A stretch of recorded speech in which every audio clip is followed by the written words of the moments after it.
तो महाराज पानी में बुलबुला पैदा हुआ और फिसक गया, नाली में मच्छर पैदा हुए वहीं मर गए। उसी प्रकार हम भी खाए पिए सोए और मर गए।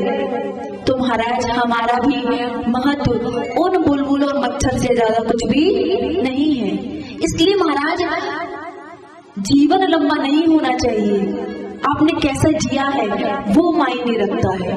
शंकराचार्य हुए, विवेकानंद हुए, इनकी आयु कोई 60-60 वर्ष नहीं थी, मुश्किल से महाराज 40 और 38 की उम्र में चले गए, लेकिन आज भी उनका नाम है महाराज।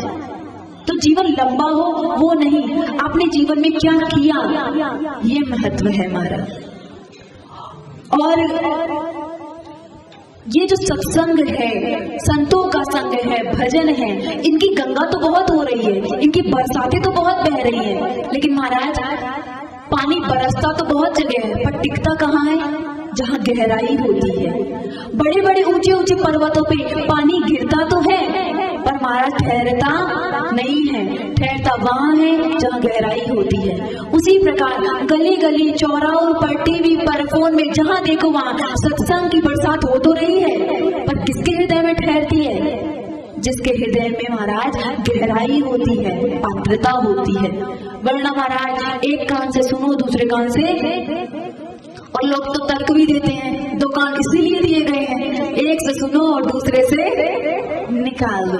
नहीं महाराज, 2 कान इसलिए दिए गए हैं कि खूब सुनो खूब सुनो।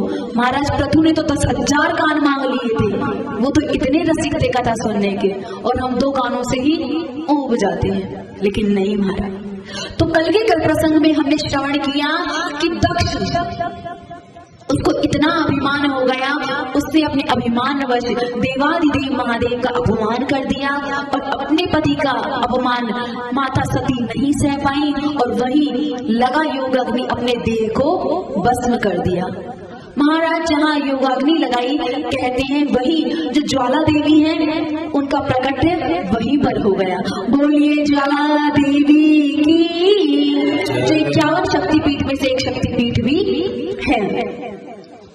उसके बाद में महाराज नारद और समस्त जो गण आए थे वो गए, और जैसे ही भोले बाबा को बताया कि भवो भवान निधनम से यज्ञ, उस यज्ञ में भवानी ने अपना निधन कर दिया है, अपना देह का परित्याग कर दिया है, भोले बाबा को बहुत क्रोध आया, और महाराज क्रोध में आकर अपनी जटा की एक अंश उखाड़ा, और वहां पे एक महान वीरभद्र प्रकट हो गया और एक महाकाली प्रकट हो गए। बोलिए वीरभद्र भगवान की। जैसे ही उनने आज्ञा मांगी कि प्रभु क्या आदेश है, तो कहा कि दक्षम सयज्ञ जहि, दक्ष को यज्ञ समेत समाप्त कर दो।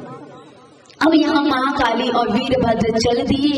अब यहाँ प्रसंग ये आता है कि महाराज श्रीमद् भागवत में तो ये लिखा है कि उस दक्ष के जो यज्ञ थे उसमें नारायण और ब्रह्मा जी नहीं गए थे, लेकिन शिव पुराण में वर्णन है कि चूंकि जो दक्ष था वो भगवान विष्णु का भारी भक्त था, तो भगवान विष्णु और ब्रह्मा दोनों ही यज्ञ में पधारे, और दोनों ने ही महाराज शिव जी के साथ युद्ध किया।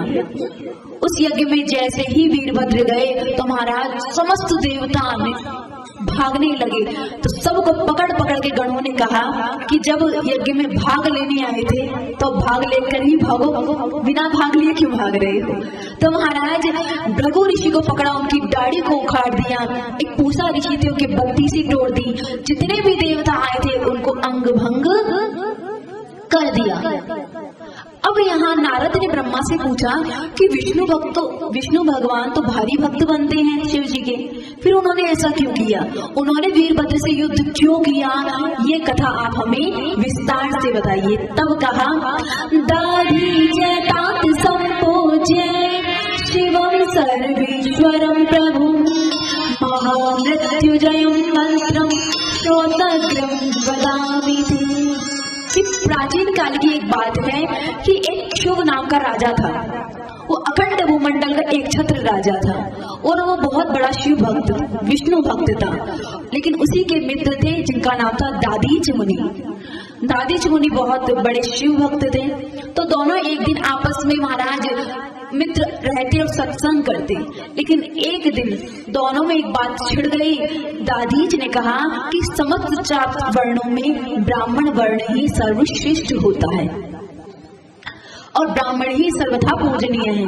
ये बात जब रखी तो राजा शिव ने साफ मना करते हुए कहा कि जितने भी देवता हैं वो राजा के शरीर में ही पाए जाते हैं, राजा ही सबसे बड़ा होता है, ना तो राजा के आगे ब्राह्मण बड़ा है ना कोई संत बड़ा है, राजा ही सबसे बड़ा है। दादीश ने कहा ऐसा नहीं, प्रमाण मांगते हैं हम। प्रमाण शास्त्र कहते हैं कि ब्राह्मण सर्वश्रेष्ठ होता है और ब्राह्मण का यदि अपमान बन जाए तो उससे तो महाराज भगवान भी नहीं छोड़ते। अब तो महाराज दोनों में यहाँ आपस में विवाद छिड़ गया। राजा शुभ कहता है राजा बड़ा है और यहाँ दादीज मुनि कहते हैं कि ब्राह्मण बड़े होते हैं। राजा राजसी अभिमान में भर के एक वज्र हाथ में था, वहां पर महाराज दादीज मुनि के हाथों को प्रहार किया और दोनों हाथ कट के अलग हो गए। दादीज मुनि को बड़ी पीड़ा हुई और महाराज जैसे ही पीड़ा हुई तो उन्होंने शुक्राचार्य जो राक्षसों के गुरु हैं उनका आवाहन किया। राजा शिव तो यहाँ उनके अंगों को काट कर चले गए। यहाँ दादीज मुनि ने शुक्राचार्य को बुलाया। शुक्राचार्य ने अपनी विद्या से उनके संपूर्ण शरीर को पुनः पहले जैसा किया। अब दादीज ने कहा कि शीघ्र अतिशीघ्र मुझे समस्त सिद्धियां प्राप्त हो जाएं, इसका क्या उपाय है? तो कहा कि हम तुम्हें एक मंत्र दिए देते हैं, उस मंत्र का तुम जाप करो, उस जाप से सर्व सिद्धि तुम्हारे करस्थ हो जाएगी, हाथ में आ जाएंगी। और महाराज तब शुक्राचार्य ने दादीज को ये मंत्र प्रदान किया, ओम त्र्यंबकम यजामहे सुगंधिं पुष्टिवर्धनम् उर्वारुकमिव वन्दनान् मृत्युर्मोक्षीयमामृतात्। त्र्यंबकम यजामहे, इसका अर्थ बताया त्र्यंबक।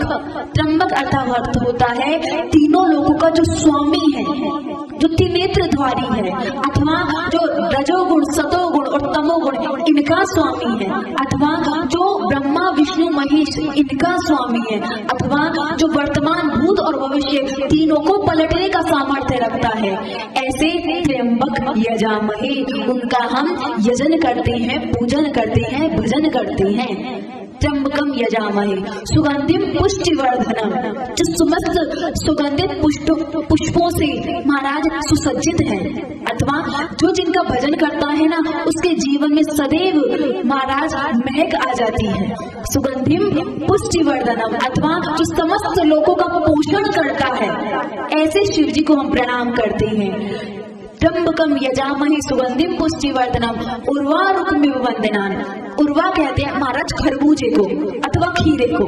जैसे खीरा पक जाने के बाद अपनी बेल का परित्याग करके धराधाम पे गिर पड़ता है, उर्वारुकमिव, उसी प्रकार हम क्या करें, मृत्योर्मोक्षीयमामृतात्, हम भी इस भजन का सत्संग का आश्रय लेकर अपनी बुद्धि को इतना पका दें, इतने परिपक्व हो जाएं कि जैसे वो खरबूजा अपनी बेल को त्याग देता है और धराधाम पर गिर जाता है, उसी प्रकार हम भी अपने विवेक का आश्रय लेकर इस संसार को छोड़कर यजामहे उस लोक में चले जाएं, किसमें, जहां भगवान विराजमान हैं।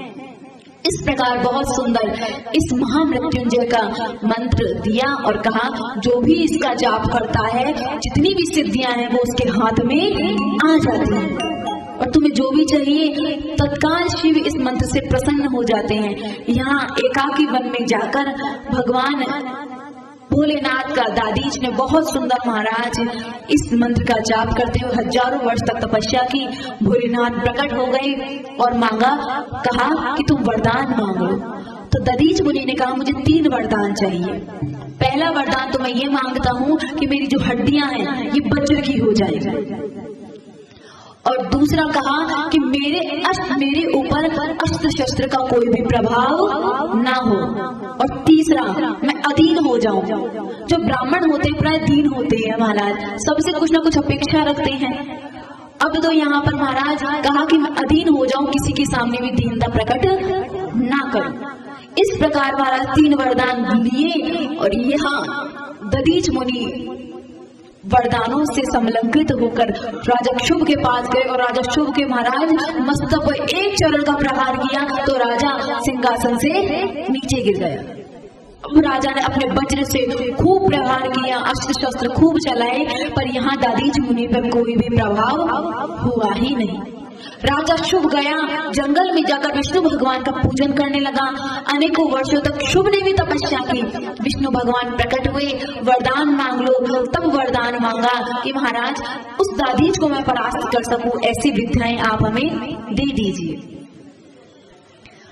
अब तो महाराज यहाँ आप देखिए, ये जो एक कंपटीशन है, प्रतिस्पर्धा है, ये कभी समाप्त नहीं होती।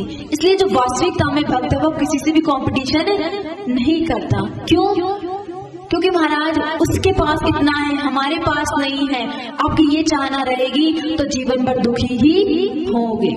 यदि ये सोच ले हम कि उसको उसके भाग्य का मिला है, मुझको मेरे भाग्य का मिला है, तो कभी भी दुखी होना ही नहीं पड़ेगा। शायद मेरे भाग्य में इतना ही था।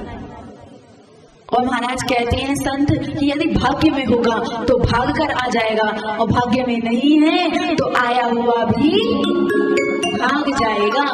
इसलिए प्रहलाद जी तो स्पष्ट रूप से कहते हैं, जब प्रहलाद जी से दैत्यों ने पूछा कि ये भजन पूजन करना तो बुड्ढों का काम है, जवानों का काम तो खूब कमाई करो, खूब पैसा कमाओ, जितना हो सके उतना। तब प्रहलाद जी ने कहा कि तुम कितना भी दम लगा लो, कितना भी शरीर का परिश्रम लगा लो, लेकिन सुख में इंद्रिय कम दैत्या देह योगेन देहिना सर्वत्र लभ्यते दैवात् यथा दुःखमयता। आप सभी में से कोई भी ऐसा है जो दुख के लिए प्रयास करता है? मैं ऐसा काम करता हूँ जिससे बहुत दुखी हो जाऊं। कोई प्रयास करता है दुखी होने के लिए? नहीं करता महाराज। फिर भी दुखी होना पड़ता है या नहीं? होना पड़ता है। उसी प्रकार सुख के लिए भी प्रयास मत करो। यदि भाग्य में होगा तो आप पाताल में भी चले जाओ, वहां पर भी आपको आपके भाग्य का सुख मिल जाएगा। इसलिए ज्यादा चिंता नहीं करनी चाहिए। चिंता करनी चाहिए कि मेरा भजन क्यों नहीं हो रहा, मेरा यजन क्यों नहीं हो रहा। मैं अमरकंटक धाम में आया हूँ तब भी इतना नहीं कर पा रहा हूँ। जितना हो सके उतना भजन के लिए प्रयास करना चाहिए, लेकिन महाराज नहीं होता। लेकिन करत करत अभ्यास के जड़ मत होत सुजान, इसलिए अभ्यास की बात बताई गई है। अभ्यास कीजिए, अवश्य होने लग जाएगा। अब यहाँ महाराज उन दोनों में कंपटीशन चलता रहा, और महाराज ये कंपटीशन कभी खत्म होने वाला है नहीं। विष्णु भगवान प्रकट हुए, राजा शिव से वरदान मांगने को कहा। जब वरदान मांगा कि मैं दाधीज को परास्त कर सकूं, तब भगवान ने ध्यान लगाया और कहा कि दाधीज को परास्त करने का सामर्थ्य तो किसी में भी नहीं है। क्यों? क्योंकि उस पर शिव जी की कृपा है। तो कहा प्रभु मैंने तो आपका आराधना की है, तो आप मुझे वरदान तो दीजिए कि वो मुझसे एक बार परास्त हो। तो यहाँ विष्णु भगवान ने कहा कि मैं तुम्हें वरदान तो नहीं दे सकता, क्योंकि मैं जानता हूँ कि उनको परास्त करने में कोई भी समर्थ नहीं है, लेकिन हाँ वो खुद अपनी पराजय स्वीकार कर ले, इसके लिए मैं प्रार्थना अवश्य कर सकता हूँ। तो यहाँ भगवान विष्णु छलवेश ब्राह्मण का बनाकर दाधीज के पास गए, भिक्षा मांगने लगे। तो यहाँ भिक्षा में मांगा कि मैं चाहता हूँ कि आप राजा शुभ से एक बार अपनी पराजय स्वीकार कर लें। दादीज समझ गए कि ये कोई साधारण ब्राह्मण हो नहीं सकता। जब कहा कि आप अपना असली रूप दिखाइए, तो महाराज भगवान श्रीमन नारायण प्रकट हो गए और कहा कि मैं तुमसे ये मांगता हूँ कि तुम एक बार हमारे कहने से उस राजा शुभ के नीचे परास्त हो जाओ, पराजय को स्वीकार कर लो। दादीज ने दूतों को मना कर दिया और कहा कि आप उसका साथ दे रहे हैं जबकि वो गलत कह रहा है, शास्त्र विरुद्ध बात कह रहा है, तो हम आपको भी श्राप देते हैं कि एक बार आपको भी भगवान शिव से परास्त होकर युद्ध छोड़कर भागना पड़ेगा। यहाँ विष्णु भगवान शुभ के पास आए और बोलने लगे तुम्हारे कारण हमें और श्राप मिल गया। तो कहा जिन दादीज से तुम लड़ रहे हो उसका कहना बिल्कुल भी गलत नहीं है, ब्राह्मण ही सर्वश्रेष्ठ होता है। और महाराज ब्राह्मण का थोड़ा भी अपराध बन जाए तो कितना भारी कष्ट सहना पड़ता है। इसकी कथा भागवत में आती है राजा नृग की। एक बार राजा नृग महाराज वो बहुत बड़े दानी थे। महाराज नित्य नई वेद लक्षणा गौ माता का दान किया करते थे। एक दिन की बात, एक भगवान श्री कृष्ण अपने समस्त परिकर के साथ में एक वन में गए। बालक आदि तो भगवान के प्रद्युम्न साम्न आदि ये खेलने लगे। भगवान विश्राम कर रहे थे। तो जब वो खेल रहे थे तो कंदुक क्रीड़ा करते करते उनकी जो कंदुक है अथवा गेंद है वो एक कुएं में चली गई। और जैसे ही कुएं में महाराज देखा तो महान गिरगिट उस कुएं में पड़ा हुआ। सारे बच्चे दौड़े दौड़े भगवान के पास आए। भगवान ने जब देखा इतना बड़ा गिरगिट, सैनिकों से कहकर उसे निकलवाया। और जैसे ही भगवान ने उस गिरगिट का स्पर्श किया तो महाराज गिरगिट तो गायब हो गया और राजा नृग प्रकट हो गया। तब तो भगवान ने पूछा कि तुम कौन हो भाई, तुम्हारा परिचय? तो वो कहता है नृगो नाम नरेंद्रो हम, मेरा नाम राजा नृग है। इक्ष्वाकु तनय प्रभु, मैं इक्ष्वाकु कुल में उत्पन्न हुआ था। अच्छा, और तुम करते क्या थे? तो महाराज आप ये हमसे पूछ रहे हैं हम क्या करते थे? अरे महाराज हमने इतनी गाय दान की है, इतनी गाय दान की है, इतनी गाय दान की है कि शायद आकाश मंडल में कितने तारे हैं कोई गिन सके, शायद इस शरीर पे कितने रोम छिद्र हैं वो कोई गिन सके, शायद धरती पर जितने भी अणु है महाराज मिट्टी के कण हैं वो कोई गिन सके, लेकिन मैंने इतनी गाय दान की है कि कोई गिन भी नहीं सकता। तो भगवान ने कहा बूढ़ी ठेली गैयन को दान कर दो तो बन गए गिरगिट। तो कहा नहीं नहीं महाराज, बूढ़ी ठेली नहीं, नव यौवना सब अच्छा अलंकार आदि से विभूषित करके मैं दान करता था। तो फिर गिरगिट कैसे बन गया?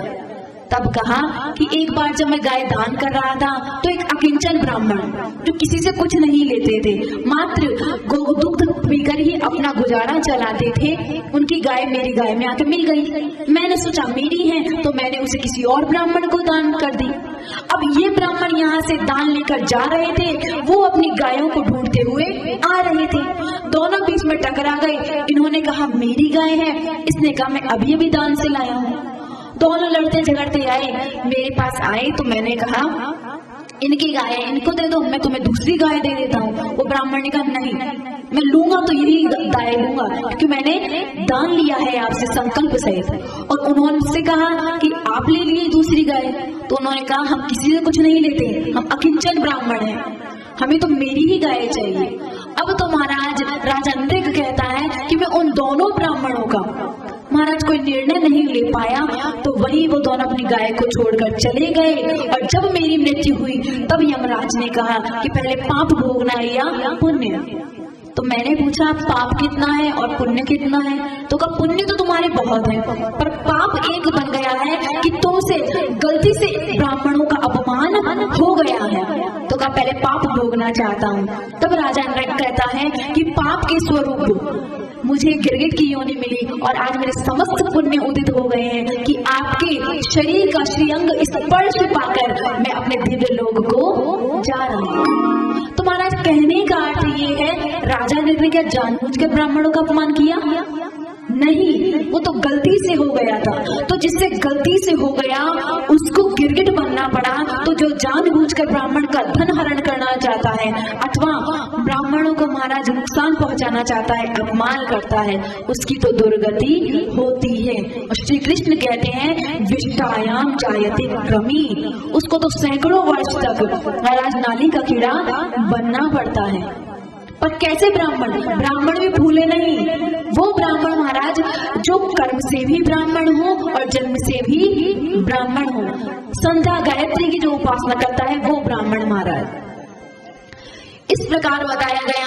तब विष्णु भगवान ने राजा शुभ को समझाया कि वो ब्राह्मण ही सही है, तुम्हारा कहना गलत है, उनसे क्षमा मांगो, यदि तुम चाहते हो वो पराजय स्वीकार करे। तब दादीज मुनि के पास महाराज राजा शुभ आए, चरणों में प्रणाम किया, अपनी दुष्टता को स्वीकार किया और संत हृदय नवनीत समाना, कहा कविन पर कहीं न जाना। महाराज संतों का जो हृदय होता है वो तो बहुत कोमल होता है, उनके क्रोध में भी सुधार की भावना निहित होती है, ना कि सुधार की। वो चाहते हैं कि सुधर जाए। तो यहाँ राजा ने अपनी गलती को माना, दादीज ने माफ किया और वो चले गए। तब यहाँ पर ब्रह्मा जी कहते हैं दादीज के श्राप से ही आज भगवान विष्णु यहाँ युद्ध के लिए दक्ष के पक्ष से आए और वीरभद्र के साथ में युद्ध किया। लेकिन महाराज वीरभद्र ने सबको ही पछाड़ दिया। समस्त देवता यज्ञ मंडप छोड़ छोड़कर भाग गए। अब भगवान वीरभद्र ने भी जब यज्ञ को तहस नहस किया और वो भी अपने लोक को चले गए। जब समस्त महाराज युद्ध समाप्त हुआ और दक्ष की मुंडी पकड़ी, मरोड़ी और यज्ञ में स्वाहा स्वाहा कर दी। शांत होकर जब ब्रह्मा ने यज्ञ का महाराज स्वरूप देखा तो सोचा कि यज्ञ तो होना चाहिए था। क्यों? क्योंकि समस्त सृष्टि की जो प्रक्रिया है वो गड़बड़ा गई है। तब तो सारे देवता महाराज, कोई टूटा हाथ, कोई बत्ती सी टूटी हुई, कोई दाढ़ी उखड़ी हुई आए, अंग भंग लेकर आए और ब्रह्मा जी से प्रार्थना की कि महाराज अब खाई सो खाई, आगे खाए तो राम दुहाई। अभी तो हमसे भोले बाबा का अपराध बन गया, आगे से ऐसा कभी कुछ नहीं होगा। तब तो भगवान विष्णु को लेकर समस्त जितने भी देवता हैं भोलेनाथ के पास कैलाश में गए। और महाराज अभी तो क्रोधित थे भगवान वीरभद्र के रूप में, लेकिन जैसे ही कैलाश में भगवान शिव का स्वरूप देखा तो वट वृक्ष के नीचे शांताकारं शिखर शयनम, महाराज शिखर पे विराजमान है। शीतल मंद सुगंध हवा चल रही है और एकदम शांत स्वभाव, कोई भी क्रोध का बिल्कुल चिन्ह भी नहीं। और कहते हैं यदि क्रोध भी करना है ना तो भोलेनाथ से सीखिए। शनै रुष्टा शनै तुष्टा, रुष्टा तुष्टा शनै शनै। क्षण में क्रोधी हो जाते हैं, क्षण में प्रसन्न भी हो जाते हैं। और कल हम चर्चा भी कर रहे थे कि महाराज जो क्रोध होता है ना वो 3 प्रकार का होता है। एक तो पानी की लकीर, एक रेत की लकीर और एक पत्थर की लकीर। जो पानी की लकीर है वो क्रोध बहुत क्षणिक होता है। यहाँ पानी में लकीर आप खींचो, वहां वो मिट्टी चली जाएगी। एक आवेश आया और 5 मिनट बाद वो शांत हो गया। और मिट्टी की लकीर महाराज, आज आपको क्रोध आया, 1-2 दिन तक तो वो क्रोध बना रहा, तो वो क्रोध है रेत की लकीर। लेकिन महाराज गुस्सा आया और आप जीवन मन संकल्प भी कर लिया, अब तो इससे बात नहीं करूंगा, मर जाऊंगी पर इससे बात नहीं करूंगी, तो वो है पत्थर की लकीर। तो महाराज पानी और रेत तक आए वो क्रोध तो ठीक है, सबके अंदर होता है, क्योंकि महाराज काम क्रोध लोभ ये वृत्तियां सदैव विराजमान हमारे रहती हैं। तो पानी और रेत का रहे वो तो ठीक है, पर पत्थर का है इससे आप बचिए। तो यहाँ भोलेनाथ को पानी का क्रोध आया, यहाँ पर आया और वहां पर शांत। समस्त देवतागण ने देखा कि महाराज शिव नेत्र बंद करके बैठे हुए हैं। सारे देवता स्तुति करने लगे और कहते हैं करना हमारा दुख दूर ओ बागंबर वाले, करना हमारा दुख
गंगा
बोलिए शंकर भगवान की हरे हर। तो महाराज समस्त देवताओं ने इस प्रकार विष्णु भगवान को आगे करके स्तुति की। भोलेनाथ ने जैसे ही नेत्र खोले समस्त देवताओं को देखा तो कहा, देवताओं आने का कारण बताइए। तब समस्त देवताओं ने कहा, प्रभु यज्ञ में चल के उस यज्ञ को संपन्न कीजिए। तब भगवान भोलेनाथ ने कहा, हमें यज्ञ में तो कोई भाग मिलेगा नहीं, तो हम क्यों जाएं? तब समस्त देवताओं ने एक स्वर में कहा कि जो भी यज्ञ में जो भाग्य बचेगा वो समस्त भाग आपका होगा, जो भी अवशिष्ट बचेगा वो समस्त रुद्र भाग होगा। भोलेनाथ ने कहा, जोई राम सोई राम, जितना मिला अच्छा मिला। तब तो भोलेनाथ गए और महाराज यज्ञ की दशा को देखा तो कहा कि जाइए यजमान को बुलाकर लेकर आइए। तब का महाराज यजमान का धड़ तो ये पड़ा और सर स्वाहा हो गया। तब भोलेनाथ ने कहा कि जाओ और बकरे का सर लेकर आओ। तब तो महाराज बकरे का सर लाया गया, दक्ष के लगाया गया। तब दक्ष ने के साथ भोलेनाथ ने संपूर्ण यज्ञ को संपन्न किया और दक्ष ने बड़ी ही दिव्य स्तुति की और स्तुति करते हुए कहता है कि प्रभु हम जो बालक है ना, हम तो महाराज छोटे बच्चों के जैसे हैं। जैसे गर्भवती महिला के पेट में जो बालक होता है वो बहुत चरणों का प्रहार करता है, मारता है या नहीं? चरणों का प्रहार करता है, पर क्या माँ बुरा मानती है कि तू एक बार निकल बाहर, तुझे बताती हूँ? कहती है? नहीं कहती। वो तो बालक की उस दुष्टता को क्षमा कर देती है, छोटा है, अनजान है, जानता ही नहीं है। तो उसी प्रकार दक्ष कहता है, हम तो सभी देवता आपके गर्भगत बालक हैं और हमसे कोई त्रुटि हो गई तो क्षमा कर दीजिए प्रभु। और कहा, आपने ये जो मुझे दंड दिया ना, मुझे तो नहीं लगता आपने दंड दिया, मुझ पे तो बहुत बड़ी कृपा की है महाराज। भोलेनाथ ने कहा, ऐसा क्यों? तो कहते हैं, क्योंकि महाराज आप किसी गली से गुजर रही हैं, आपके पास कुछ टॉफियां हैं और महाराज कुछ बच्चे खेल रहे हैं, उनमें आपका भी बालक है। तो आपके जेब में यदि बहुत सारी टॉफियां हैं तो आप अपने बच्चे को देंगे या सबको देंगे? सबको देंगे। नियम भी यही है कि सबको देना चाहिए। अब आप महाराज एक दिन आ रहे हैं और तमाम बच्चे लड़ाई कर रहे हैं, झगड़ा कर रहे हैं और अपशब्द बोल रहे हैं, तो आपको टमाटर लगाने की इच्छा हो रही है, तो किसके लगाएंगे? अपनों के या सबके जड़ देंगे के? अपनों के। तो उसी प्रकार दक्ष कहता है कि महाराज आपने मुझे दंड दिया ना, ये सिद्ध करता है कि मैं आपका हूँ, क्योंकि दंड देते हैं हम अपने ही बालकों को, और आपने मुझे दंड नहीं दिया, ये मुझ पर अनुग्रह किया है, मुझे ये बताया है कि मैं आपका बालक हूँ, मेरी धृष्टता क्षमा कीजिए और आज के बाद ऐसा कभी भी नहीं होगा। भगवान ने अभय वरदान दिया। लेकिन महाराज दक्ष बहुत सुंदर स्तुति कर रहा है, लेकिन चूंकि बकरे का सर है तो बम बम बम बम ऐसा ऐसा सुनाई दे रहा है। भगवान भोलेनाथ को बहुत हंसी आ रही है कि ससुर जी की तो भाषा ही बदल गई। तब तो महाराज तभी से ये नियम हो गया कि भोलेनाथ की पूजा के बाद बम बम बम बकरियों के जैसे गाल बजाने की, क्योंकि भोलेनाथ को अपने ससुर की याद आ जाती है और हंसी आने लगी थी। तो यहाँ बहुत सुंदर यज्ञ को संपन्न किया। उसके बाद भोले बाबा ने कहा कि देखो, मुझ में, विष्णु में और ब्रह्मा में जो भी भेद करता है महाराज, उसको कभी भी सिद्धि प्राप्त नहीं होती, उसका कोई भी कार्य सफल नहीं होता। मैं, ब्रह्मा और विष्णु, हम तीनों एक ही हैं। मैं ही जब ब्रह्मा बन के महाराज सृष्टि उत्पन्न करता हूँ तो मैं ही विष्णु बन के पालन करता हूँ, तो मैं ही रुद्र बन के संहार करता हूँ। हमें कदाचित भी भेद नहीं है, इसलिए हम तीनों देवता एक ही हैं और मैं ही इन तीनों रूपों में व्यक्त होता हूँ। यहाँ पर महाराज रुद्र संहिता का सतिखंड समाप्त होता है और बताते हैं कि इस खंड की फलश्रुति क्या है। ये इदम शृणुयात् भक्त्या श्रावयेत् भक्तिमान् नरान् सर्वकर्म लभेतात् पदत्रय परमां गतिम्।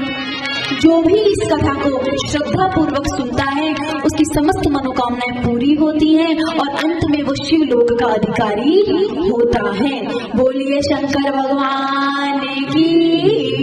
हर हर महादेव शंभो काशी विश्वनाथ गंगे। हर हर महादेव शंभो काशी विश्वनाथ गंगे। हर हर महादेव शंभो काशी विश्वनाथ गंगे।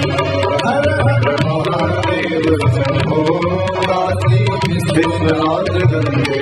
काशी विश्वनाथ गंगे माता पार्वती संगे। काशी विश्वनाथ गंगे माता पार्वती संगे। हर हर महादेव शंभो काशी विश्वनाथ गंगे। हर हर महादेव शंभो काशी विश्वनाथ गंगे। काशी विश्वनाथ गंगे। काशी विश्वनाथ गंगे। बाबा अमरनाथ गंगे। बाबा अमरनाथ गंगे। बोलिए शंकर भगवान की। तो महाराज इस कथा से हमें ये सीख मिली कि महाराज की जो तृष्णा है, अहम है, उसका तो महाराज कहीं भी पारावार नहीं है। एक बार महाराज एक अंक के पीछे लगा शून्य, आपस में लड़ने लगे। शून्य ने कहा, शून्य तो सब जानते हैं, जीरो ने कहा कि देखो हम अंक के पीछे लग जाते हैं तो उसका मूल्य 10 गुना बढ़ा देते हैं। 10 के पीछे एक जीरो लगा दो तो 100 के पीछे एक जीरो लगा दो तो 1000 के पीछे। तो शून्य महाराज आपस में लड़ने लगे। पहले शून्य ने कहा हम बड़े हैं, दूसरे ने कहा हम बड़े हैं। हम होते हैं तो 10 गुना बढ़ जाता है। आपस में जीरो महाराज लड़ने लगे। तो जो आदि में खड़ा अंक था वो कहा तुम लड़ते रहो, तुम बड़े सही, हम चलते हैं। जैसे ही आदि में खड़ा हुआ अंक चल दिया तो सारे जीरो के जीरो हो गए। तो महाराज कहते हैं कि हमारी महत्वता क्यों है, हम इतने महत्वशील क्यों हैं? क्योंकि हम प्रभु के चरणों से जुड़ गए हैं। और कहते हैं राम नाम का अंक है, बाकी सब है शून्य। अंक जुड़े 10 गुण है, अंक अठे जब शून्य। तो राम नाम का अंक है, यदि प्रभु के चरणों से जुड़ जाएंगे तो महाराज वरना औकात क्या थी मेरे मालिक तेरी नौकरी सबसे बढ़िया है सबसे। जब से तेरा गुलाम हो गया तब से मेरा भी नाम हो गया, वरना औकात क्या थी मेरी। भगवान के चरणों से जुड़ जाएंगे तो हमारी महत्ता भी बढ़ जाएगी। नहीं तो महाराज भगवान के यदि चरणों से नहीं जुड़ेंगे तो हम केवल शून्य के बराबर और कुछ भी नहीं है। लेकिन महाराज ये लोभ है ना, ये लोग बढ़ता जाता है, प्रभु के लिए समय निकालने ही नहीं देता, फुर्सत का समय कभी मिलता ही नहीं है। क्योंकि महाराज भगवान ने हमारे पेट भरने की गारंटी तो ले रखी है, लेकिन हमारा पेट ही एम भरने की गारंटी ये भगवान ने नहीं ले रखी। भगवान भूखा उठाते अवश्य हैं पर सुलाते नहीं हैं। तो महाराज लोभ तो कभी समाप्त भी नहीं होता। और सबने निवेदन किया था कि नानी बाई का पद भी होना चाहिए, तो महाराज थे सब जानो नानी बाई री सासू कत्ती लोभी, महाराज कतरी लोभी। यहाँ जब नानी बाई की बेटी की शादी का उत्सव आया तो सबने निश्चय किया कि अब पत्रिका लिखनी चाहिए। तो सबसे पहले पत्रिका गणेश जी के पास भेजी जाती है, तो अपने गणायत को, महाराज जो मोटा गणायत होता है, जो बहुत करीबी होता है, उन्हें भेजी जाती है। तो आपस में जब विचार किया कि कौन है सबसे करीबी, तो एक ही नाम आया, नरसिंह जी। अब महाराज पत्रिका लिख तो दी, फिर सोचे वो नरसिंह आएगा और पूरे विवाह को बिगाड़ेगा। जबकि श्रीरंग के यहाँ कोई कमी थोड़ी थी, महाराज महल थी, कोठियां थी, लेकिन फिर भी कहा ना, लोभ तो कभी समाप्त होता ही नहीं है।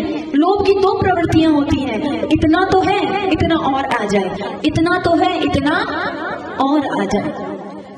अब तो महाराज पर्ची लिख दी, पत्रिका भेजने लगे, लेकिन नानी बाई की सासू को शांति नहीं मिली। अब तो महाराज टेंशन में आ गई, वो आएगा पूरे विवाह को बिगाड़ेगा। और आप देखना, जब कोई टेंशन में होता है ना, तो महाराज किसी से बातें नहीं करता, बहुत जल्दी जल्दी बातें अपने आप में गुनगुनाता रहेगा या चलता रहेगा। तो यहाँ नानी बाई की सासू महाराज कद लेफ्ट में जावे, कद राइट जावे, कद लेफ्ट जावे, पर शांति कौन पावे।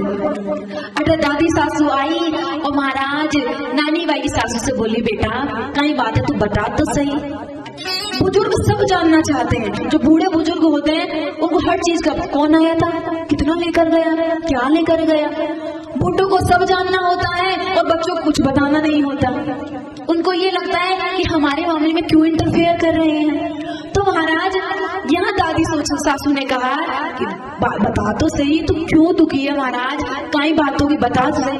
कई बताऊं थाने कौन जानो गई, नरसिंह आ गए, पूरे ब्याह ने बिगाड़े लो, और अति सी बात और अति टेंशन, और देख तो सही के सूख के पापड़ी होगी। अब तो महाराज जब इस प्रकार कहा तो कहा तू क्या चाहती है। तब सासू ने कहा मैं तो यही चाहती हूँ कि वो नरसिंह कलंकी ना आए और विवाह में वो आके विवाह को ना बिगाड़े। इतनी सी बात, और अब तो टेंशन, मैं अब तारो टेंशन में फ्री कर दूं। ऐसा करो एक और पत्रिका लिखो। अब तो महाराज सासू ने बोला दादी सासू से, हाँ एक और पत्रिका लिखो। पहली में तो लिखी थी, अभी मैं कहीं लिखा, जरूर जरूर अर्जुन नरसिंह तो थे नहीं आना तो ब्याह भी कौन होला, घर आना तो बहुत जरूरी है, कंपलसरी है महाराज, ये लिखे।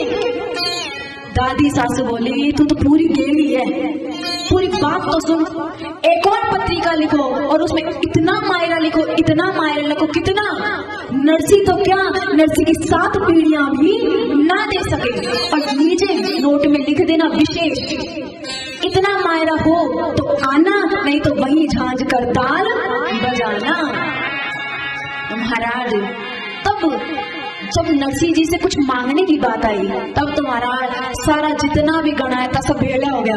दादी सासू देरानी जेठानी जो आपस में बात भी नहीं करती थी, लेकिन जब किसी को लूटना होता है ना, तब महाराज सब इकट्ठे हो जाते हैं। अब तो क्या हुआ महाराज, अरे सास ननद और देरानी जेठानी सब मिल बैठी आरती,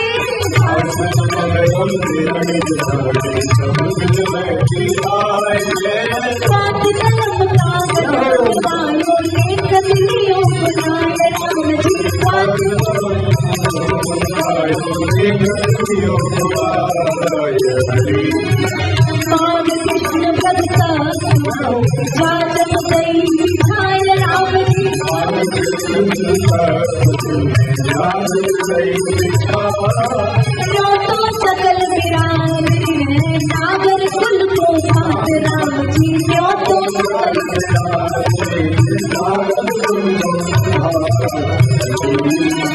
सभापति मन होई, सभापति मन होई,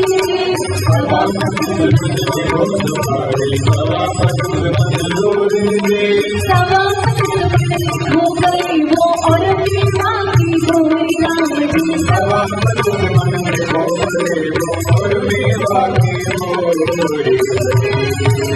हजार खान की मोटी शाल उजाला काकड़ा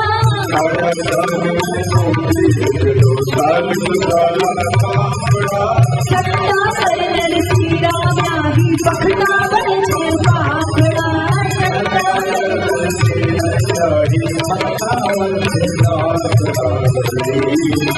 भगत सारी सब साजना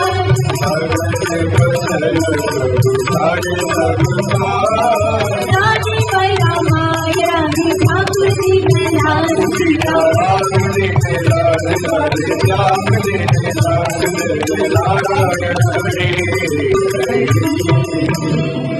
तो महाराज अब बताने की आवश्यकता नहीं है कितना मायरा लिखा महाराज। 25 मन रोरी सुपारी। अब तो महाराज जो लिख रहा था उसे टेंशन होने लग गई।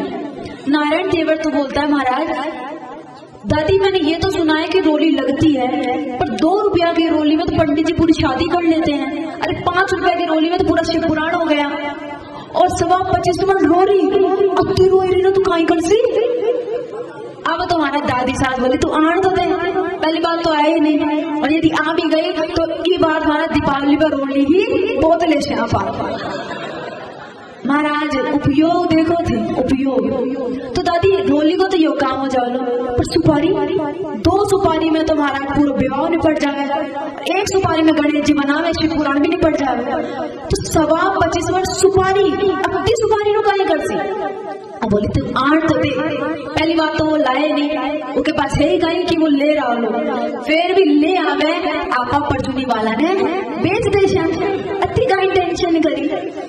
अब तो महाराज संत कहते हैं अब उपयोग देखिए उपयोग।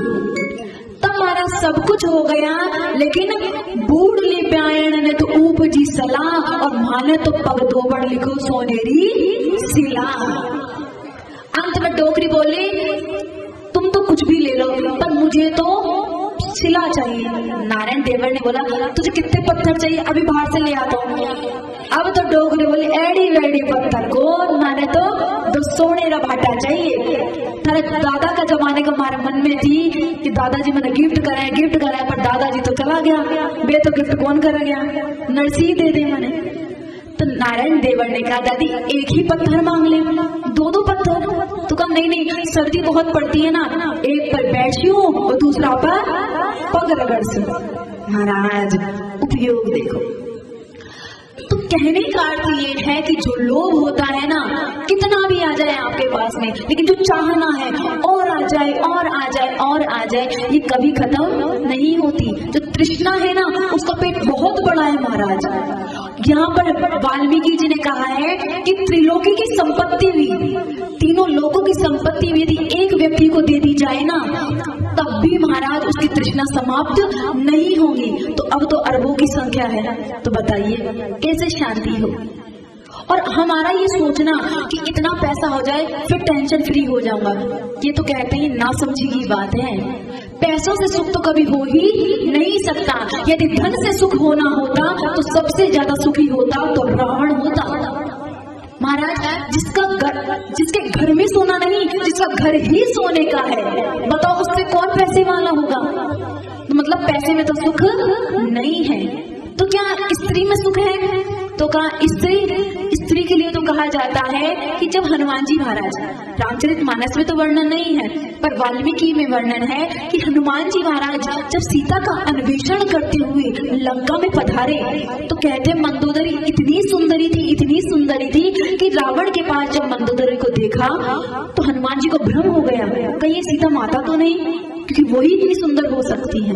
तो महाराज सुंदरी स्त्री से सुख होगा अगर होता तो रावण सबसे ज्यादा सुखी होता। तो कहा पैसे में नहीं पुत्र में नहीं लेकिन हाँ बच्चों में बड़ा सुख है। छोटे छोटे बच्चे पापा पापा मम्मी मम्मी कहते हैं कान में रसगुल्ला सा घुल जाता है। तो तो कहा यदि बच्चों से सुख होता तो रावण के महाराज 1 लाख पूत 1.25 लाख नाती ता रावण कर दिया ना बाती। 1 लाख बेटे थे, 1.25 लाख पोते थे, पर रावण को शांति नहीं मिली, अंत में मर गया। और जब मरा तो प्रश्न ये खड़ा हुआ कि इसकी चिता में आग कौन लगाएगा, क्योंकि कोई नहीं बचा था। तब चिता को आग किसने दी? इसको लात मार के भगा दिया था, विभीषण ने ही अग्नि दी उसके देह को। तो कहने का अर्थ ये है कि पैसों से सुख मिलेगा, ये तो सबसे निम्नतम सोच है, क्योंकि पैसों में सुख है ही नहीं। सुख किसमें है? तो कहते हैं मिलता है सच्चा सुख केवल भगवान तुम्हारे चरणों में, मिलता है सच्चा सुख केवल गोविंद तुम्हारे चरणों में। महाराज एक छोटा सा दृष्टांत की, एक बार की बात, एक बूढ़ी मैया अमरकंटक के बाहर, धर्मशाला के बाहर खड़ी होकर चारों ओर अंगूठी देख रही, चारों ओर कुछ देख रही थी, ढूंढ रही थी। तो कोई बालक गया और कहा माताजी कुछ खो गया क्या? हाँ बेटा देखना मेरी सोने की अंगूठी खो गई, तू जरा देख तो सही कहाँ है। अब वो बालक को सुबह से शाम हो गई, माताजी भी ढूंढ रही, बालक भी ढूंढ रहा, दोनों ने अंगूठी ढूंढी लेकिन मिली ही नहीं। तब उस बालक ने कहा कि माताजी ठीक ठीक सोच के बताओ कि वो अंगूठी गिरी कहाँ थी, मतलब आपकी उंगली से कहाँ पिसक के गिरी थी। तब माताजी ने कहा कि ठीक ठीक मुझे ये याद है कि जयपुर में जब अपने घर से निकली थी ना तब गिरी थी। अब तो उस बालक ने महाराज माथे पे हाथ लगा के कहा कि माता जी जब अंगूठी जयपुर गिरी है तो वो अमरकंटक में कैसे मिल सकती है। उसी प्रकार हमारा जो सुख है वो महाराज परमात्मा के चरणों में है, पर हम ढूंढ कर रहे हैं बेटे में, पैसों में। तो जो चीज जहाँ खोई नहीं है वहां मिलेगी कैसे? है ही नहीं, वहां पर है कहाँ? महाराज सत्संग में है। इसलिए मिलता है सच्चा सुख केवल गोविंद तुम्हारे चरणों में। इनके चरण से जुड़ जाओ। तो चरण कैसे हैं? कल भी बताया था, चरण मीयूषान संस्कृति भयात, संस्कृति का भय मिटाने वाले हैं। अब महाराज कहते हैं कि आपकी चाह कभी समाप्त होगी नहीं, तो क्या करें? इस चाह को छोड़ के गोविंद के चरणों से जुड़ जाएं। इसलिए चाह और चाय जितनी जल्दी हो सके छोड़ देनी चाहिए। और कहते हैं चाह कैसे बढ़ती है? आप कभी भी भिखारियों को देखना, ऐसे नहीं कहेंगे बाबूजी 500 का नोट दे दो ना, बाबूजी 500 का नोट दे दो, कहते हैं? नहीं कहते, क्योंकि वो भी अपने लेवल का ही मांगते हैं महाराज कि 1 रुपया दे दो, हद मांगे 10 रुपया दे दो। क्यों? क्योंकि ये जो चाह है ना ये एकाएक बड़ी नहीं होती। ये कैसे होती है? तो संत कहते हैं कि चाह आनों से पैसों में जाती रही, चाह आनों से पैसों में जाती रही, चाह पैसों से रुपया बनाती रही, चाह रुपयों से नोट बनाती रही, चाह नोटों से कोठी चुनाती रही, चाह कोठी में मोटर मंगाती रही, चाह मोटर से होटल में जाती रही, चाह होटल में बोतल खुलाती रही, चाह क्या क्या न करती कराती रही, चाह पाली जिन्होंने वो पीले हुए, चाह छोड़ी जिन्होंने वो रसीले हुए। और चाह इनकी हमेशा हमें चाहिए, और गोविंद हमें चाहे तो और हमें क्या चाहिए? तो महाराज चाहना है, बिना चाहे हम रह नहीं सकते, तो महाराज इन्हीं को चाहे। और हम चाहते हैं तो क्या होता है महाराज? ये आते हैं।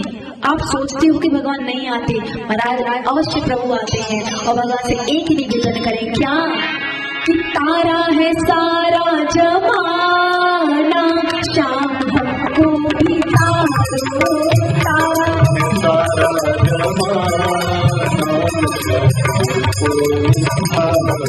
तारा है सारा जमाना, शाम हमको भी तारा है सारा जमाना।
मुझको तारा श्याम के मुझको तारा सागर की बहाना श्याम हमको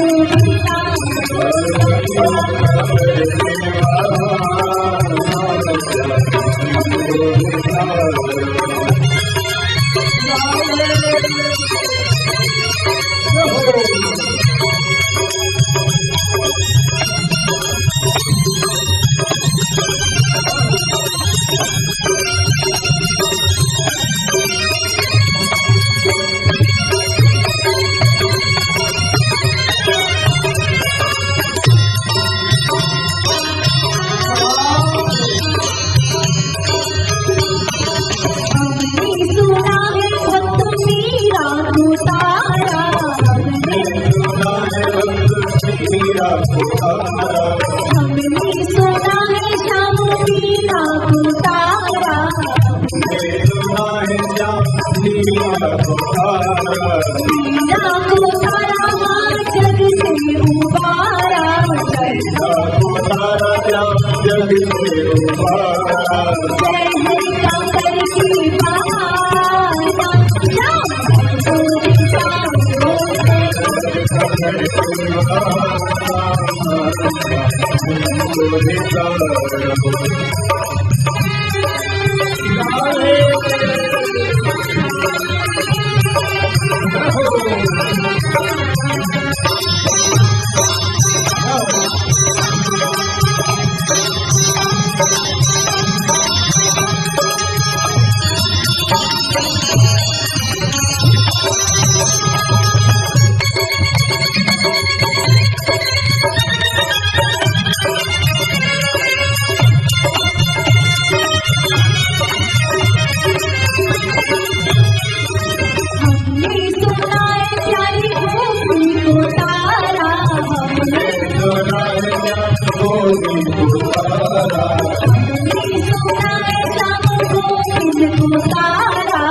Oh,